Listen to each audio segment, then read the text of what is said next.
Mas Anies sendiri atau dari PDIP apakah mau menggait Mas Anies untuk ke PDIP atau bagaimana, Mas? Ya, itu usulan yang juga PDI selalu lakukan terhadap calon-calon yang lain untuk membangun komunikasi politik. Jadi komunikasi politik itu selain oleh pasangan calon, partai juga terdepan di dalam membangun komunikasi dengan partai politik lain. Kami berkomunikasi intens. Saya bersama dengan Pak Said Abdullah beberapa waktu yang lalu sudah bertemu dengan Bapak Muhaimin Iskandar, Bapak Zulkifli Hasan, dan Bapak Mardiono, Bapak Usman Sabta, Bapak Haritanu. Itu dialog terus kami lakukan. Termasuk komunikasi melalui telepon dengan Pak Erlangga Hartarto itu juga kami lakukan. Pak, penegasan berarti Anies potensial tidak untuk PDI Perjuangan di Pilkada DKI? Ya, Pilkada Jakarta kan sangat dinamis. Sehingga kami selain bergerak itu juga melihat bagaimana pergerakan dari partai politik lain. Tetapi pada akhirnya pengerucutan akan terjadi itu menjelang pendaftaran pada tanggal 27 Agustus. Dari PD Perjuangan tentu akan mencoba untuk di depan supaya rakyat bisa mengetahui lebih awal terhadap calon-calon mana yang diusung oleh PD Perjuangan. Tapi dari Ibu ada sinyal hijau untuk Ahok nggak, Pak? Ya, kami optimis karena PD Perjuangan telah melakukan langkah-langkah persiapan. Besok rekan-rekan pers kami undang untuk meliput pelatihan tim kampanye batch keempat, yaitu di Puncak. Kami akan menyiapkan kendaraan, ini menunjukkan keseriusan PDI, satu-satunya partai yang sudah menyiapkan pelatihan tim kampanye hingga angkatan keempat, itu adalah PDI Perjuangan. Mas, tadi kalau dikatakan oleh Mas Hasto itu juga berkomunikasi dengan petinggi-petinggi parpol yang termasuk ada di Kimples juga nih.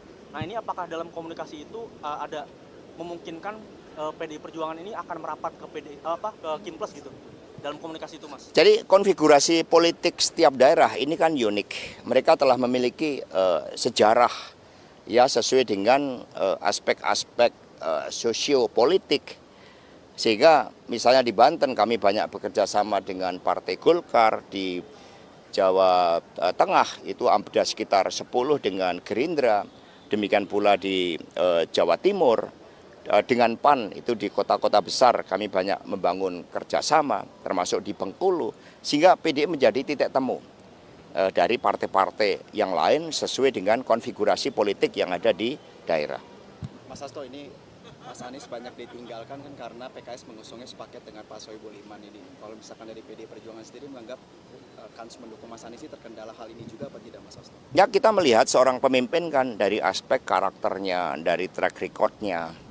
Kemudian baru kita lihat elektoralnya dan desain masa depannya. Ini yang terus dimatangkan. Karena partai punya komitmen untuk mempersiapkan visi dan misi dari pasangan calon yang memuat hal-hal yang fundamental. Contohnya program fakir miskin dan anak telantar dipelihara negara, program mengatasi stunting, kedaulatan pangan, kedaulatan energi, politik tata ruang, itu sedang dipersiapkan oleh PDI Perjuangan, sehingga antara partai, calon, dan rakyat itu sebagai satu kesatuan. Oke, Mas, itu dari PDIP sendiri untuk Pak Ahok kita kemarin bikin acara A3 terus juga mengumpulkan massa untuk membahas isu-isu Jakarta. Dari A3-nya Ahok ini apakah akan menunjukkan sinyal untuk mendukung Ahok? Ya, semua bergerak. Seorang pemimpin tidak hanya dipersiapkan tetapi juga mempersiapkan diri. Jadi seperti ada Pak Anies misalnya, ada Pak Ahok, ada Pak Ridwan Kamil, semua berproses. Dan kemudian dialog antar partai, kemudian bagaimana suara arus bawah, itu yang nanti akan mengerucutkan keputusan politik terhadap paslon. Mas Hasto, tapi PDIP ini akan kekeh mengusung kader saja atau membuka peluang di luar kader? Ya, dalam perspektif ideal, tugas partai adalah untuk mempersiapkan calon-calon pemimpin dari internal partai. Tetapi kami juga harus bersikap objektif, realistik. Maka kami lihat peta politik di setiap daerah. Sekiranya memungkinkan kader internal, itu opsi terbaik. Tetapi bekerja sama dengan partai lain atau mengusung kader yang bisa diterima bersama-sama, itu juga merupakan hal yang baik. Karena kami telah mengambil langkah terobosan pada tahun 2020 terhadap calon-calon yang di luar PDI Perjuangan pun selama diusung oleh partai, itu kami persiapkan dengan sekolah partai. Mas, ini kemarin dari pihak istana kan ada undangan gitu ke mantan-mantan presiden untuk upacara Agustusan di IKN. Nah, apakah Ibu Mega sudah menerima ini dan apakah akan datang di IKN, Mas? Ya, undangan sudah diterima, bahkan diserahkan oleh Mas Pramono Anung dalam kapasitas beliau sebagai Menteri Sekretaris Kabinet.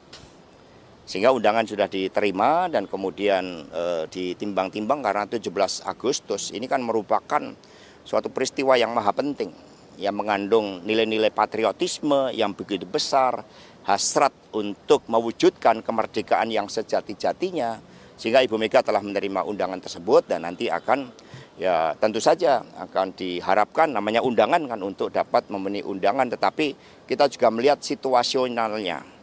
Karena Ibu Mega saat ini concern terhadap persiapan untuk Paskibraka yang akan dikirim ke IKN dan semua telah dipersiapkan dengan detail ya tentang kehadiran dari Ibu Megawati Soekarno Putri dengan undangan tersebut tentu suatu kehormatan sebagai presiden kelima, tetapi nanti itu akan disampaikan pada waktu yang tepat.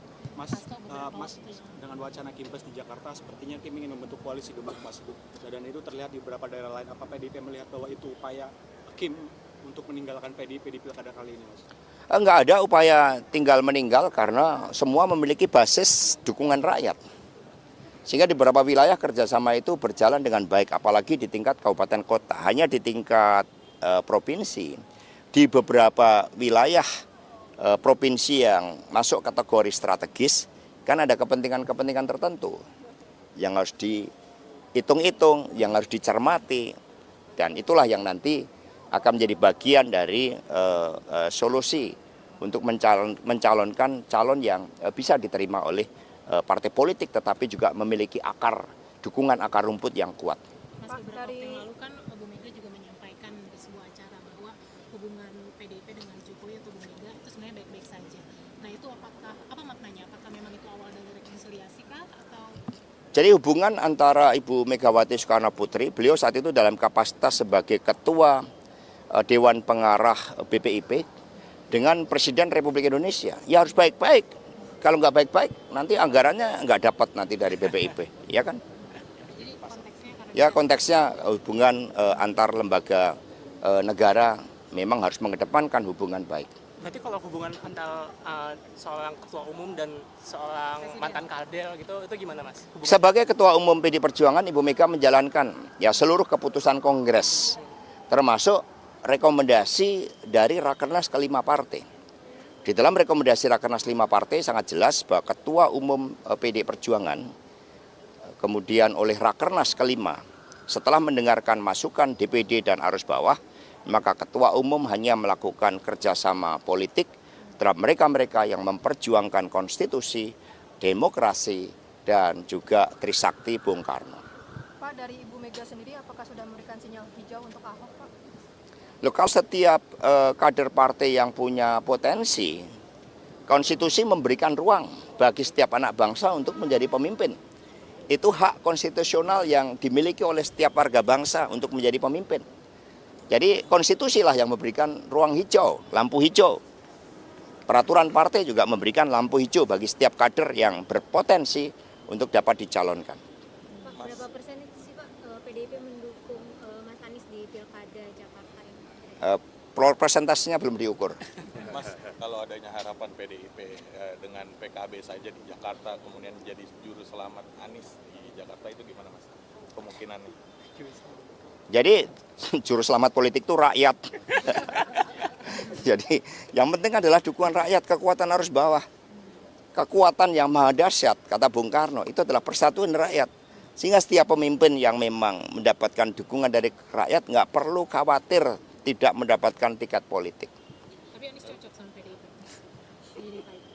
Ya gaya bicaranya ya menarik dan Mbak Puan juga sudah beberapa kali menyampaikan sikapnya. Kami juga melakukan komunikasi ya dengan banyak calon-calon potensial yang ada di Jakarta. Termasuk Pak Andika, jangan lupa itu beliau juga diusulkan di Jakarta.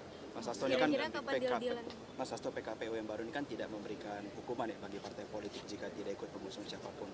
Kalau semisal nanti skenario Jakarta kota kosong, apakah PDI Perjuangan akan merawat demokrasi dengan berada di pihak kota kosong, Mas Hasto? Untuk Jakarta kota kosong sebenarnya dalam konteks demokrasi, kehidupan demokrasi kita, itu suatu yang harus dicegah. Apapun dengan peran yang sangat penting dan sentral, suara rakyat tidak bisa kemudian dipangkas dengan melakukan suatu konsolidasi partai-partai politik yang menyebabkan calon lain tidak bisa dicalonkan. Kalau seperti itu dilakukan, maka rakyat juga akan punya kedaulatan untuk mengambil keputusan. Kita harus belajar dari Makassar. Ketika seluruh upaya dilakukan untuk mengganjal calon yang menempati tempat tersendiri di hatinya rakyat, maka rakyat akhirnya memenangkan kota kosong. Dan itu menjadi pelajaran demokrasi yang sangat berharga bahwa partai di dalam mencalonkan itu harus melihat suara arus bawah itu. Ya cukup ya.